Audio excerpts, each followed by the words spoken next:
उस बार धर्म का पुल बना रहता है, धर्म का सेतु बनाता है। इस पार से उस पार एक नन्ही सी चींटी भी दौड़ के चली जाती है। इसलिए गुरु का बड़ा महत्व। आए लास्ट में एक भजन पीछे से बोलेंगे, अपने अपने गुरु का ध्यान करके। गुरु नहीं हुआ है तो माता पिता ही सदगुरु होते हैं। पिता तो इस दुनिया का छोटे से परिंदे का आसमान होता है। यदि पिता गाली भी देता है ना, माँ गाली देती है, तो समझिए कि 4 अंगुल के बाद आशीर्वाद हो जाता है। इसलिए माँ वेश्या है तो पुत्र को पिता और माता को गलत ठहराने का अधिकार शास्त्र में नहीं है। बाकी आप अपने मन से पाप करते रहिए, हम उसको रोक भी नहीं पाएंगे। हम चंद मिनटों में रहते हैं, फिर चले जाएंगे, फिर न जाने अब के बिछुड़े कब मिलेंगे, कोई ठीक नहीं। ये जरूर है यदि आपकी ममता करुणा यदि रही तो ये पैसा रुपया या धन आड़े नहीं आएगा, 1 रुपया भी नहीं रहेगा तो भी मिथिलेश बाबा आपका रुद्राभिषेक करा के चले जाएंगे। इसका कोई मतलब नहीं है। अपने क्षमता के अनुसार सब लोग देते हैं। बहुत जगह तो बहुत कम आदमी सोचता है ज़्यादा मिल जाता है, तो इसकी इच्छा का कोई मतलब नहीं है कि आप ही के माने हम भी भगवान का भजन कर लेते माई बाप। इसलिए आए 2 बार बोलेंगे उस सीताराम वेदांती जी जो हमारे आदि गुरु थे, जिन्होंने अनुसंधान केंद्र बनाया ज्योतिष का, जिसका मैं महासचिव मिथिलेश बाबा। हमारे आज गुरु जी हैं जो गुरु भाई हैं श्रद्धे राम मदार जी। आपको विश्वास नहीं होगा, अपनी माँ को कंधे पर लेके जाते हैं और पर डे झूसी से प्रयाग नहलाते हैं। 3 किलोमीटर आना, 3 किलोमीटर जाना, और गाते रहते। क्या गाते? एक लाइन से, याद पार हो कैसे पोसली महतारी।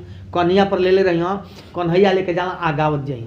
अमाई के करनिया देल बिसारी, माई के करनिया देल बिसारी, याद पार हो कैसे पोसली महतारी। ऐसे गाते रहते। आए बोलेंगे गुरु जी का भजन, क्योंकि समय की सुई संकोच बस है और बाबा को भूख भी लगा है, इनको बहुत काम भी करना है और पढ़ाई की याद भी आ रही है। बोलिए सत्यनारायण भगवान की जय, विष्णु भगवान की जय। 2 बार बोल देंगे कि बंद कर दें? बोलेंगे।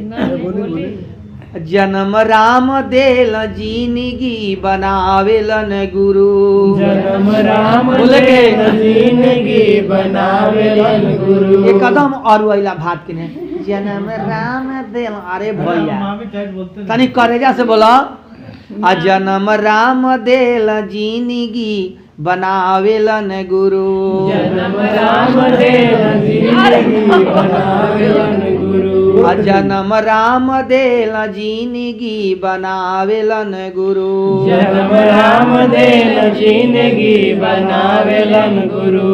अंगनैया बीचे अंगुरी धरावेलन गुरु, अंगनैया बीचे अंगुरी धरावेलन गुरु। और बहन मामी अरे मरद के संग बैठला पर तेज बोलल जाला।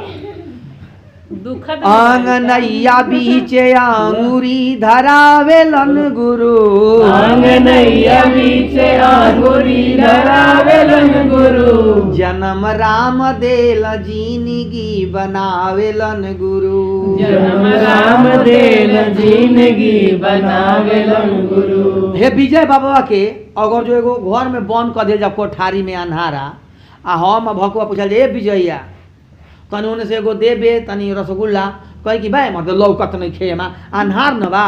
तब भक्कू बाबा बोलिए ये विजयी बच्चा देखा हो उतर वाला ताखा पर एगो माचिस बा, आ तनी दिया जरा जब जोर हो जाई तो विजय से रसगुल्ला ना सुइयो मांगन ल गप तेल कौन लेबा का बोला बोलो और दी। जब लौकी तब जोन बात जोन मिली, अन्हारे घरे दिया ना जरावेलन गुरु, अन्हारे घरे दिया ना जरावेलन गुरु। अंत में टानो तब जमी, अन्हारे घरे दिया ना जरावेलन गुरु, अन्हारे घरे दिया ना जरावेलन गुरु, जन्म राम देल जिंदगी बनावेलन गुरु, जन्म राम देल जिंदगी बनावेलन गुरु। खाली गुरु के कमलवत चरणों का ध्यान करेंगे, माँ के कमलवत चरणों का ध्यान करेंगे, ये भवसागर से पार उतर जाएंगे। माई भाई लुगाई माई में माता पिता सदगुरु आवेला, भाई में सहोदर भाई आवेला, आ लुगाई में अपन मेहरारू आवेला जना के टिक के लेल बड़ा करबा बेईमानी तब पक्का हिसाब होई। आ ये जन्म में नहीं जन्म जन्मांतर नारी का कीड़ा होखब आ धोबी की घरे गादा होइब। ऐसे डेरा अन्हारे घरे दिया ना जरावेलन गुरु, अन्हारे घरे दिया ना जरावेलन गुरु, जन्म राम देल जिंदगी बनावेलन गुरु, जन्म राम देल जिंदगी बनावेलन गुरु, हमारी पापवा क गठरी घटावेलन गुरु, हमारी पापवा गठरी घटावेलन गुरु। हमने कहा हम विजयी बाबा हाई भकू बाबा, मन इनका रविंद्र पांडे नाम है, ऐसे इनको लोग नाम एक उपनाम हो गया। ये रविंद्र पांडे जी है, विजय पांडे जी। हम लोग एक जगह गए तो एक सेठानी थी, उसमें 5 रुपया डाल करके अब पाड़वा का आरती उतारते है। तो विजय बाबा पूछल कि अरे इस सेठाइन का कर तड़ू, तो एक पाप उतार तनी तोहरे के दे। तो माने बाबा जी पौड़ो का पाप लेवे खातिर तैयार बोलो, वहाँ कोनो दिक्कत नहीं, गुरु जी माने ये होला। बोलिए सदगुरुदेव भगवान की जय। तो हमारी पापवा का गठरी घटावेलन गुरु, हमारी पापवा के गठरी घटावेलन गुरु, जन्म राम देल जिंदगी बनावेलन गुरु, जन्म राम देल जिंदगी बनावेलन गुरु, जन्म राम देल जिंदगी बनावेलन गुरु, जन्म राम देल जिंदगी बनावेलन गुरु, हमरो नैया किनारवा लगावेलन गुरु, हमरो नैया किनारवा लगावेलन गुरु।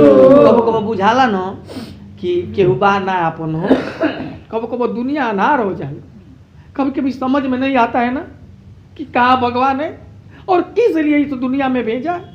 हमें तो कभी कभी रात में मैं गया यहाँ से ना, रात भर में जगह रह गया। कभी कभी बैठते हैं ध्यान पर ना, तो इतना बड़ा ठेला हो गया है पैर में बैठते बैठते, कभी पता नहीं चलता है कि ये क्यों भेजा है, इसके भेजने का कारण क्या है, क्या भरपेट खाने के लिए, पता नहीं चलता है। कभी लगता है कि क्यों लाए हो इस दुनिया में, फिर पता नहीं। हमारे पिताजी हमारे सामने मर गए, माँ मर गई, हम लोग जिसको देखते हैं हमारे आंख के सामने आदमी चला जाता है, फिर भी पता नहीं चलता कि वो कहाँ गया और फिर कहाँ से आ रहा है। इसलिए इस जीवन में जरूर 2 मिनट भगवान के सामने बैठे। ये अजीब सा जिंदगी है, पता नहीं कल क्या होगा, हम भी नहीं जानते माई बाप। इसलिए भगवान के सामने आराधना करते, उपासना करते, कुछ मांग लेते हैं, समझ में नहीं आता है। आए हमरो नैया किनारवा लगावेलन गुरु, हमरो नैया किनारवा लगावेलन गुरु, जन्म राम देल जिंदगी बनावेलन गुरु, जन्म राम देल जिंदगी बनावेलन गुरु। मैं बताता हूँ ना कि पक्का समझ लो, यदि सदगुरु बढ़िया मिल गया तो तर जाओगे इस भव सागर से, इसमें कोई दो राय नहीं। आप धन कमाते हो, गुरु धर्म कमाता है, गुरु धर्म का स्रोत होता है। सरदेव सीताराम वेदांती जी कहा करते थे हम लोगों से, मैं बचपन से दूर रहा हूँ माँ बाप से। जब से इस ट्रेन का 12 रुपये का किराया था, हम अपनी माँ के सबसे छोटे लड़के हैं, हम कभी घर नहीं रहे। ये हमारा बड़ा वाला बच्चा है, हम लोग कभी पास में नहीं रह पाते हैं। बच्चे कहीं और रहते, हम कहीं और रहते, परिवार कहीं और रहता, पूरे दिन आदमी चलता रहता है। घर भी भोजन करके रात भर रिपोर्ट लिखेगा, आदमी जगा रहता है। फिर भी यही है, आप ही जैसे लोगों को देख करके लगता है कि चलो ये दुनिया है, आप ही को अपना बच्चा भाई मान लिया जाएगा, ये जीवन कट जाता है। फिर भी समाज अजीब दुर्दशा में जी रहा है। आए यदि बढ़िया मिल गया ना, सरदेव सीताराम वेदांती जी कहते थे जब मरने लगे तो, कहे मिथिलेश हम इस दुनिया को छोड़ के जा रहे हैं, लेकिन हमारा चरित्र, हमारा चित्र तुम लोगों के पास रहेगा। हम लोग कभी दुख में पड़ते ना, गुरु जी का स्वप्न आ जाता। मैं एक बार की बात बताऊं आपको, मेरे मठ में, आपको आश्चर्य होगा, गुप्त नवरात्रि आती है, तो गुप्त नवरात्रि में हम लोग पाठ करते हैं। अभी माघ में आएगा, 1-2 तारीख से, फरवरी से शुरू होगा, शुक्ल पक्ष में अभी ये जो आ रहा है। तो वहाँ पर रात में दरवाजे बंद हो जाते हैं, 6 बजे 7 बजे शाम को दरवाज़ा अंदर से बंद हो जाएगा और अंदर ही, बाहर से बंद होगा, अंदर आप पूजा करेंगे। चार पाठ करना होता है, 4 प्रहर का, प्रथम पहर, द्वितीय पहर, तृतीय और चतुर्थ पहर में सवेरा 6 बज जाता है, 12 घंटे का वो। और उसमें आपको बाहर ना कोई पेशाब पैखाना का कोई जगह नहीं है अंदर मठ में, जिस रूम में आप रहेंगे। भगवती का बहुत बढ़िया वहाँ पर फोटो रखा हुआ है, वहाँ पाठ करना है, दीपक जलता रहेगा। तो एक बार गुरु जी का जो ये करेगा पाठ एक दिन, तो उसको 12 दिन पहले, 15 दिन पहले से वो सूखा फल खाने लगेगा, बहुत पानी नहीं पिएगा, पेशाब लगेगा तो वो करना ही पड़ेगा। तो इसलिए बहुत साधना, वो सबसे बड़ा है भगवती की कृपा से हो जाता है रात भर। क्योंकि मुझे ही बैठना था, इस सन 2004-5 की घटना है। मैं अंदर बैठा, ये बड़ा वाला बच्चा हो गया था, छोटा था, मैं अंदर बैठा और बाहर से प्रभारी ने बंद कर दिया ताला। मैं जब भोग लगाने गया तो वहाँ पर गड़ी के बुरादे का लड्डू आता है बन करके, तो उसके जगह पर मगदर का लड्डू, अन्न आ गया। तो अन्न तो लगता नहीं है भगवती को, तो मैं बड़ा आश्चर्य पड़ा कि भगवती करें क्या, ये कैसे भोग लगेगा। मेरे आंखें भर गई। कहा कि माँ आज बिना खाए रह जाओगी। मैं रोने लगा, लेकिन मैं कहा कि चलो लास्ट में देखें, किसमिस उस्मिस यदि 6 बजेगा तो प्रभारी लाएगा तो हम भोग लगा देंगे, भोग ना पाठ करें। मैं सब पूजा किया, मन कचोटता रहा। ठीक, जब दूसरा पाठ मैं कर लिया तो प्रभारी दरवाजा खोल करके लड्डू रख दिया और बंद कर दिया, बात नहीं किया। फिर मैं देखा कि ये तो लड्डू आ गया, तो मैं उसको लगाया।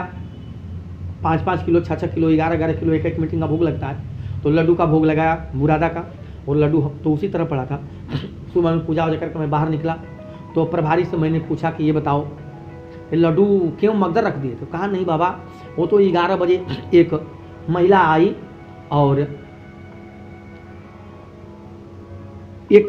उसके साथ एक बच्ची थी, वो लड्डू टेम्पू से उतर करके दे गई, कहीं कि वो दुकान से आया है और वो छूट गया था, मगदर का लड्डू भूल से आ गया है। जबकि पता किया गया तो दुकान में उसकी न कोई बच्ची है न कोई महिला है। मैं रोता रह गया रात भर। दूसरे दिन कहा भगवती शायद मैं प्रभारी रहता तो आप हमको दर्शन दे देती। ये हमारी माँ हैं जिन पर अटूट विश्वास है, उनका 8 हाथ है, हम लोगों का 2 हाथ है। 8 हाथ से छीनिया माईबा तो तू रो के रहा पाईबा, 8 हाथ से दिए तो तू बोतलों से हो रहा ही ना। मैं रोता रह गया कि माँ एक बार हमें दर्शन दे दो। मेरे अंदर जो पीड़ा थी उसको आपने कैसे पूरा किया मैं जान नहीं सकता। इसलिए माई बाप इस दुनिया में भगवान सब कुछ देता है, फिर भी इस जगत में उसके बिना दिए हम न चल पाएंगे न हिल पाएंगे। बोलिए बाबा विश्वनाथ की हर हर महादेव।